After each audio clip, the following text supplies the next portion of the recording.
저희들이 계속 산상수훈 말씀을 묵상하고 있습니다. 마태복음 5장에서 7장까지는 산상수훈인데 예수님의 공생의 첫 번째 설교입니다. 주제는 하나님의 나라. 하나님 나라 백성들은 어떻게 살아가야 하는지를 소개하고 있습니다.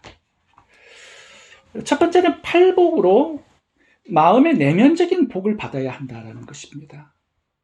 두 번째는 세상을 섬기는 소금과 빛으로 살아야 한다라고 말씀합니다. 그리고 오늘 본문에서도 계속 천국 백성의 삶은 어떠해야 하는지 계속 주님께서 말씀하고 있습니다. 천국 백성들은 이렇게 살아야 한다는 삶의 기준을 제시해 주셨는데 살펴보면 전부 다 비현실적인 내용들로 꽉 차 있습니다. 미워하는 자들은 살인자다. 여자를 보고 엄령을 품은 자는 간음자다. 눈이 범죄하면 파내어 버려라. 손이 범죄하면 잘라버려라. 악한 자를 대적하지 말라. 내 오른편 뺨을 치거든 왼편도 돌려대라. 너를 고발하여 속옷을 가지고자 하는 자에게는 겉옷까지 내어주라. 억지로 오리를 가게 하거든 그 사람과 심리를 동행하라. 구하는 자에게 주며 내게 꾸고자 하는 자에게 거절하지 말라. 44절입니다. 너희를 박해하는 자를 위하여 기도하라. 축복하라. 저는 본문을 보면서 이게 전부 다 실천 불가능한 명령들이다. 이렇게 결론을 내려보았습니다. 이걸 다 어떻게 지키고 살란 말입니까?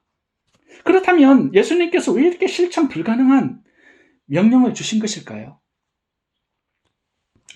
이게 실천 불가능하기 때문에 의미와 정신을 살펴보라는 말씀을 하고 있는 것입니다.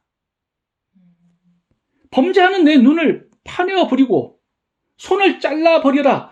이거는 문자적으로 그렇게 순종하라는 것은 아니죠. 죄에 대해서 그 정도의 단호함이 있어야 된다는 것입니다. 천국 백성들에게. 38절의 명령도 문자적으로 실천하라는 명령이 아닙니다.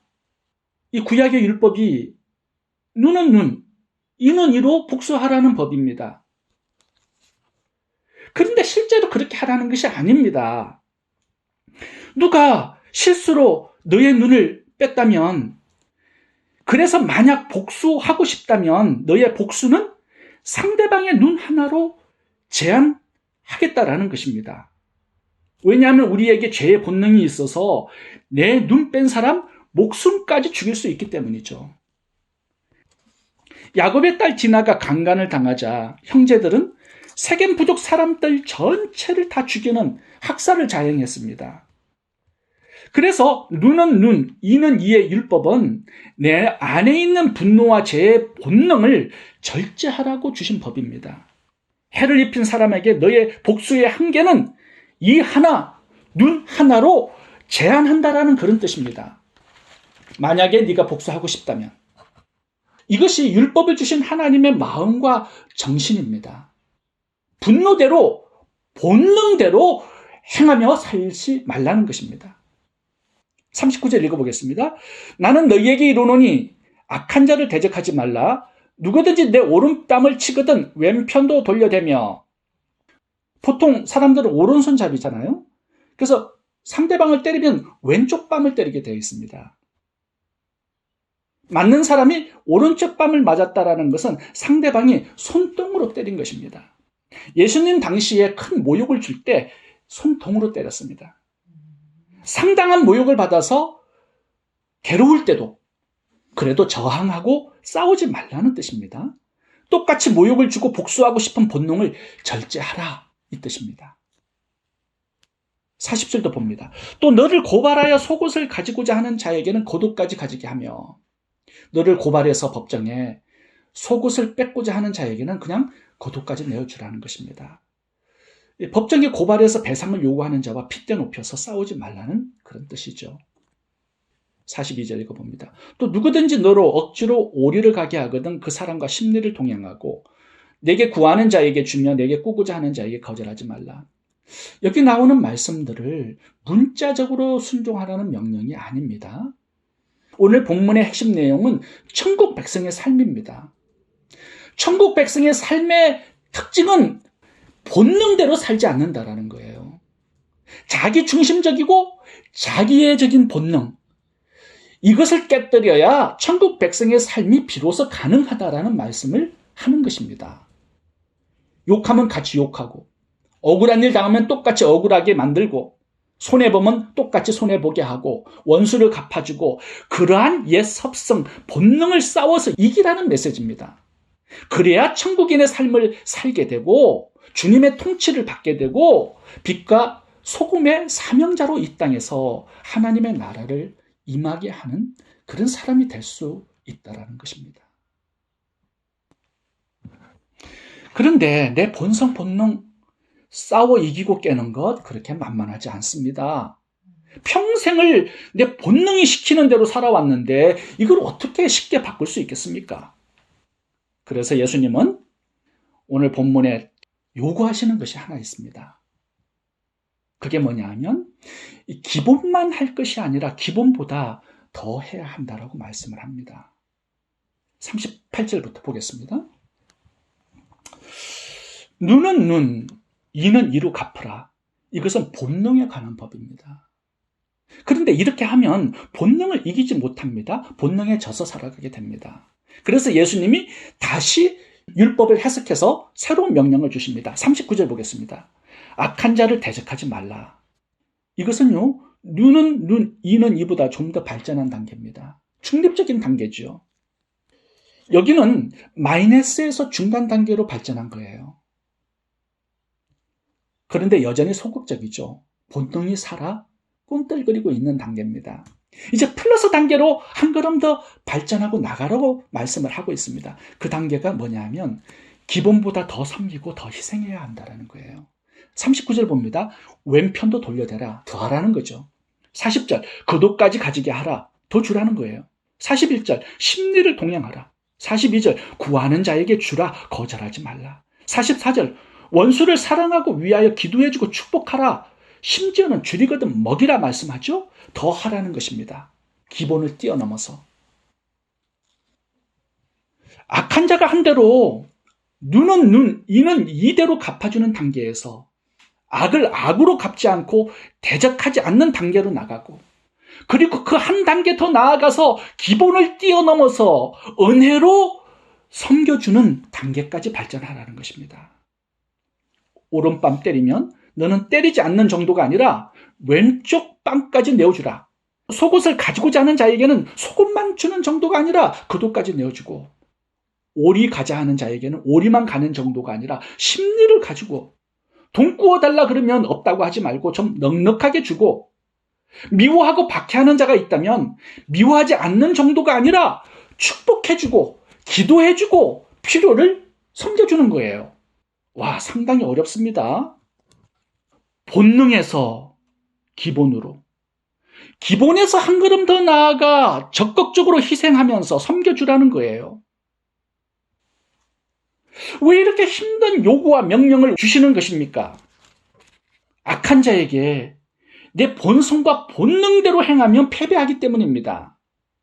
내 본능에 져서 살게 되고 내 본성대로 살면 하나님이 통치하고 다스릴 수 없고 하나님 나라를 이 땅에 이루는 빛과 소금의 사명의 삶을 살 수 없습니다.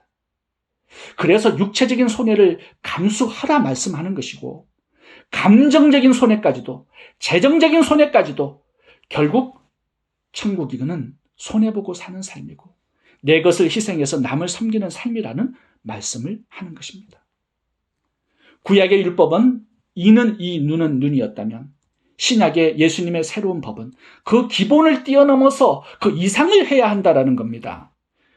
그렇게 살면 손해보고 잃는 것도 많지만 얻는 것이 있습니다. 하나님의 임재, 하나님의 통치, 하나님의 나라, 천국이 나를 통하여서 내 가정과 내 직장과 내 사업터에, 이 사회 속에 임하는 것을 보게 된다는 것입니다. 베드로가 예수님을 부인하고 저주하고 도망갔습니다. 예수님은 부활하신 다음에 복수하는 대신에 베드로를 갈릴리 바다에 찾아가셨습니다. 그리고 화로를 피우고 떡을 구워서 커피를 내리고 아침 식사를 준비해서 차려주셨어요. 부활하신 예수님이 이런 일 하시는 분이 아니지 않습니까? 이제 부활하신 다음에는 만왕의 왕이요, 만유의 주요, 온 우주를 통치하시는 왕으로 복귀하셨는데, 천사들이 시중을 드시는 하나님인데 아침 식사를 준비해서 베드로를 감동시켰습니다. 한 걸음 더 나아가죠. 내 양을 먹이고 내 양을 치라 사명을 주셨습니다. 요즘에 고객 감동이라는 말 대신에 새로운 유행어가 생겼습니다. 고객 졸도. 고객을 만족과 감동시키는 차원을 넘어서 고객을 졸도시키라는 말씀입니다. 예수님이 그렇게 베드로를 감동시키시는 것을 뛰어넘어서 졸도시키셨습니다. 그가 변화되고요, 천국이 그를 통하여서 초대교회에 임했습니다.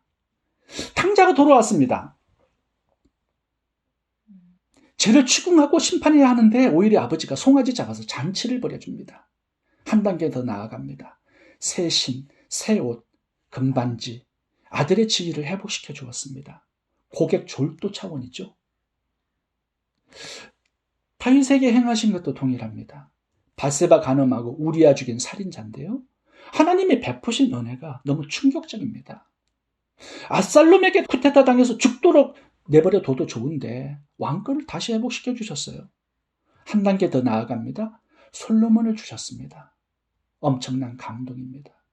그런데 한 단계 더 나아갑니다. 예수님을 후손으로 보내주셨습니다. 이게 고객 졸도 차원이에요. 마태복음 1장을 보시면 다말, 기생 라합, 모압 여인 룻, 밧세바에게 행하신 하나님의 섬김과 은혜는 우리의 상상을 뛰어넘습니다. 우리 가정도 아내에게, 남편에게, 자녀에게 고객 감동에서 고객 졸도까지 가면 회복되지 않을 가정은 없을 것입니다. 이 세상 역사를 한번 살펴보세요. 과거로부터 지금까지 이 세상을 바꾸어 보겠다고, 이 땅에 유토피아를 만들어 보겠다고 노력한 사람들이 참 많습니다. 그래서 혁명을 일으키고 전쟁도 하고 피도 많이 흘렸습니다. 통치자를 갈아치우고 시스템도 많이 바꿔보았습니다. 그런데도 세상은 변하지 않았습니다. 기업도 문화를 바꾸겠다고 레노베이션을 하고 혁신에 혁신을 거듭하고 때로는 많은 사람들을 해고하고 새로운 인재를 뽑아보기도 하고 새로운 이론을 만들어서 세미나도 열어보기도 합니다. 그런데 기업이 바뀌었습니까? 이 사회가 바뀌었나요? 더 많은 이익을 얻기 위해서 더 탐욕적이고 작은 기업들을 죽여서 자신들의 이익을 챙깁니다. 대기업의 비리와 유명 인사들의 불법이 얼마나 많습니까? 세상의 모든 것을 다 바꿔보았지만 세상은 변화되지 않았고 이 세상의 유토피아는 건설되지 않았습니다. 바꿔야 할 대상이 잘못되었기 때문이죠. 바꿔야 할 대상은 세상이 아니라 바로 내 자신이었습니다. 나만 빼고 다 변화시키려고 한 것이 문제였죠. 정말 중요한 것은 내 죄의 본성이 죽고 변화되는 것인데 나는 변화시키려고 전혀 노력하지 않았습니다. 39절에서 이는 이, 눈은 눈으로 갚아주고 살았지만 하나님의 나라가 오지 않았습니다. 39절에서 악한 자를 대적하지 않고 미워하지 않고 살았지만 하나님의 나라는 오지 않았습니다. 예수님은 39절 후반부터 이제 새로운 명령을 내리십니다. 하나님의 나라가 올 것이라고 말씀하면서 본성을 뛰어넘고 기본을 뛰어넘어서 고객 감동과 고객 졸도의 차원까지 나아가야 나도 변화되고 이 세상도 변화되어서 비로소 하나님의 나라가 이 땅에 도래할 수 있다고 말씀하고 있습니다. 하나님은 우리를 고객 차원 정도가 아니죠. 고객 졸도, 까무러칠 정도까지 희생적으로 섬겨주셨습니다. 그래서 우리 안에 하나님의 나라가 임한 것입니다. 예수님을 죽여 우리를 살리신 것이죠. 죽을 죄인을 하나님의 자녀로 삼아서 천국의 상속자까지 되게 하셨습니다. 풍성한 은혜를 우리에게 날마다 베푸시고 계십니다. 예수님이 십자가에서 돌아가실 때 예수님을 사랑한 사람 없었습니다. 다 버리고 도망갔죠. 예수님은 그럼에도 우리 모두를 사랑하셨고 죄를 대신 지시고 우리를 위해서 죽으셨습니다. 근데 여러분 지금 보세요. 수많은 사람들이 예수님을 사랑하는 것을 보게 됩니다. 천국이 점점 확장되어 가고 있습니다. 수많은 사람들이 예수님을 위해서 목숨을 드리고 순교하는 것을 보게 됩니다.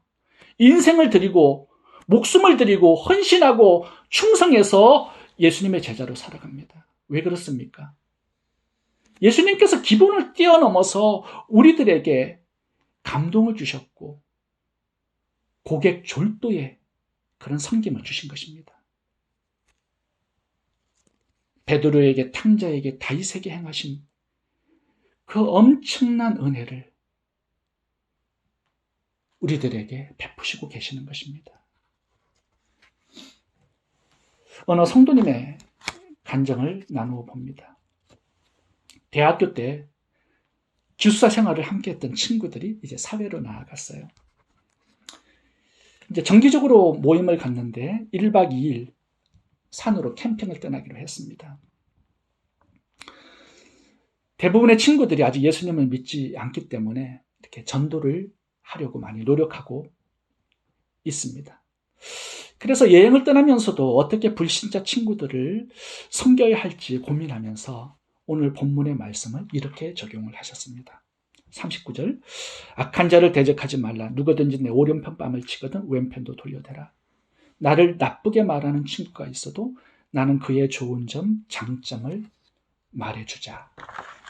그게 적용점이에요. 40절, 너를 고발하여 속옷을 가지고자 하는 자에게는 겉옷까지 가지게 하라. 혹시 침낭을 깜빡 잊고 가지고 오지 않은 친구를 위해서 2개의 침낭을 더 준비해서 가져가자. 혹시 침낭이 너무 얇아서 밤에 추워하는 친구들이 있는지 알아보고 2개의 침낭을 나눠주자. 42절을 이렇게 적용하셨습니다. 내게 구하는 자에게 주며 내게 꾸고자 하는 자에게 거절하지 말라. 차 없이 온 친구가 있다면 알아보고 만약 내 집과 역방향이라도 집까지 차로 데려다 주자. 차 안에 과일 상자를 하나 준비해서 헤어질 때 선물로 주자. 본문의 구절들을 가지고 굉장히 심플하게 적용을 잘 하신 것 같습니다.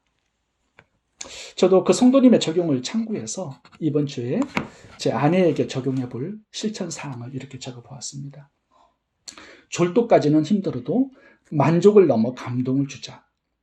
빨래, 백큐, 설거지, 아침 식사 준비, 부탁하기 전에 내가 먼저 준비하자.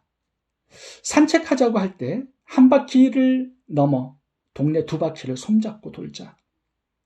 아내가 좋아하는 삼겹살과 리바이 스테이크를 구워서 대접하자. 이번 주에 저는 이렇게 3가지를 실천해 보려고 합니다. 오늘 저녁은 아내가 좋아하는 리바이 스테이크를 그릴로 구울 예정입니다. 혹시 리바이 스테이크를 좋아하시는 분들이 있다면 우리 집으로 오시길 바랍니다. 제가 맛있게 구워 대접하겠습니다. 고객 만족과 감동을 넘어 고객 절도까지 제가 가보겠습니다. 성도님들의 가정에서 배우자와 자녀들에게 기본을 넘어 감동을 주고 절도까지 가는 그런 섬김의 리스트를 오늘 작성해 보시고 한 주 동안 실천해 보시기 바랍니다. 이렇게 살면 좀 손해본다라는 그런 느낌을 가질 수 있습니다. 그렇죠? 그런데 가장 큰 수혜자는 상대방이 아니라 내 자신입니다. 내가 하나님의 성품을 닮아갑니다. 성품의 변화가 일어나죠. 하나님의 통치가 내 속에 임합니다. 내 가정, 내 직장, 사업, 하나님의 나라가 임하는 축복을 보게 되는 거죠. 나의 변화, 여기에서 여러 가지 인생에 얽혀있는 문제들이 하나씩 하나씩 풀려가는 그런 기적을 체험하게 됩니다. 우리가 본능을 뛰어넘고 기본을 넘어서 섬겨야 하는 이유가 마지막 48절의 결론으로 이렇게 나와 있습니다. 한번 읽어보겠습니다. 그러므로 하늘에 계신 너희 아버지의 온전하신 것 같이 너희도 온전하라. 이 온전이라는 걸 제가 헬라어로 찾아보니까 텔레이오이라는 단어를 썼습니다. 이 단어가 텔로스라는 단어에서 나왔는데요. 이 뜻이 뭐냐 하면 목표라는 뜻입니다. 목표, 골이라는 뜻이에요. 온전하다, 완전하다라는 이 뜻은요, 하나님의 온전과 완전을 신앙의 목표로 두고 우리가 살아가야 한다라는 뜻입니다. 하나님의 온전과 완전은 무엇입니까? 성품이죠. 성품. 자기를 죽여 우리를 살리는 이 성품. 이것이 우리 신앙의 최종 목표가 되어야 한다. 그것이 오늘 결론입니다. 아버지의 온전하신 같이 너희도 온전하라. 그 온전하신 그 성품을 너희들의 인생의 목표로 삼고 달려가고 닮기를 노력해야 된다. 이렇게 말씀하는 것입니다. 우리가 신앙생활의 최종 목표를 어디에 두고 살아갑니까? 나의 재정의 축복, 내 직장 사업의 번성, 세상적인 성공과 출세, 어떤 인생의 문제 해결, 이런 것이 우리 신앙의 목표잖아요. 그런데 그게 목표가 잘못됐다라는 겁니다. 우리 신앙의 목표, 인생의 목표는 단 하나가 되어야 되는데 그것은 하나님의 온전하신 성품과 같이 우리도 그것을 닮아가야 한다는 거예요. 왜 그렇죠? 여기에서 우리 인생의 수많은 문제들이 해결되기 때문입니다. 우리 인생의 대부분의 문제가 나의 이기적인 본능적인 성품에 얽혀있는 문제거든요. 하나님이 통치하시지를 못해요. 나의 자아가 너무 강해서. 나의 이기적인 성품이 너무 강하기 때문에 하나님의 나라가 들어올 수 없는 것입니다. 성령님이 오신 목표도 단 하나입니다. 성령의 9가지 열매예요. 하나님의 이 성품을 닮아가게 하기 위해서 들어오셨습니다. 하나님의 그 성품을 닮아가는 것, 이것이 천국 백성의 목표가 되어야 한다. 오늘 본문이 결론입니다. 우리가 하나님처럼 본질상 완전하고 온전할 수는 없죠. 그런데 목표를 가지고 전진하고 포기하지 말라는 말씀을 하고 있는 것입니다. 본문을 보세요. 하나님은 완전하신 분이시지만 너희는 완전할 수 없다. 그렇게 말씀하지 않습니다. 너희도 완전하라 말씀하는 거죠. 목표에 너희도 도달할 수 있으니까 포기하지 말라는 뜻입니다. Keep on going이라는 말씀이에요. 성경에 많은 명령들이 나옵니다. 보세요. 내가 거룩하니 너희도 거룩하라. 내가 너희를 사랑한 것 같이 너희도 서로 사랑하라. 하늘에 계신 너희 아버지 온전하신 같이 너희도 온전하라. 이게 전부 다 성품적인 명령들입니다.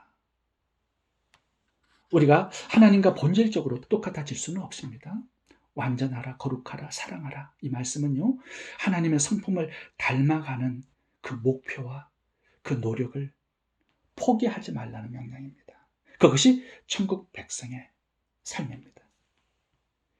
사랑을 노력할 때, 거룩을 노력할 때, 희생적인 섬김을 노력할 때 하나님은 사랑할 마음을 우리에게 주시고 힘과 능력을 더하여 주시고 환경을 주시어서 하나님 닮은 아름다운 성품의 열매를 최종적으로 맺도록 도와주실 것입니다. 하나님의 성품을 담기 위해서 목표를 정하고 방향을 결정하고 나아갈 때 성령 하나님께서 저와 여러분들을 도와주실 것입니다. 나의 본성과 본능을 이기고 주님을 닮아 원수까지도 사랑하고 먹이고 적극적으로 천국을 이 땅에 임하게 하는 빛과 소금으로 살아갈 수 있기를 축복합니다. 기도하겠습니다. 좋으신 하나님, 세상을 변화시키기보다 나 자신을 변화시키는 것이 가장 중요함을 깨달았습니다. 본능과 본성을 뛰어넘고 기본을 넘어서 더 섬기고 사랑하고 희생하는 저희들 되게 해 주옵소서. 나를 핍박하는 자, 나를 미워하는 자, 나를 고발하는 자, 나의 것을 빼앗아 가는 자들에게까지도 선대하며 나의 본능과 본성을 이기고 기본을 뛰어넘어 감동을 주는 섬김으로 하나님 나라를 이 땅에 임하게 하는 빛과 소금으로 살 수 있도록 은혜를 더하여 주시옵소서. 아멘. 아멘. 예수님 이름으로 기도합니다. 아멘. 아멘.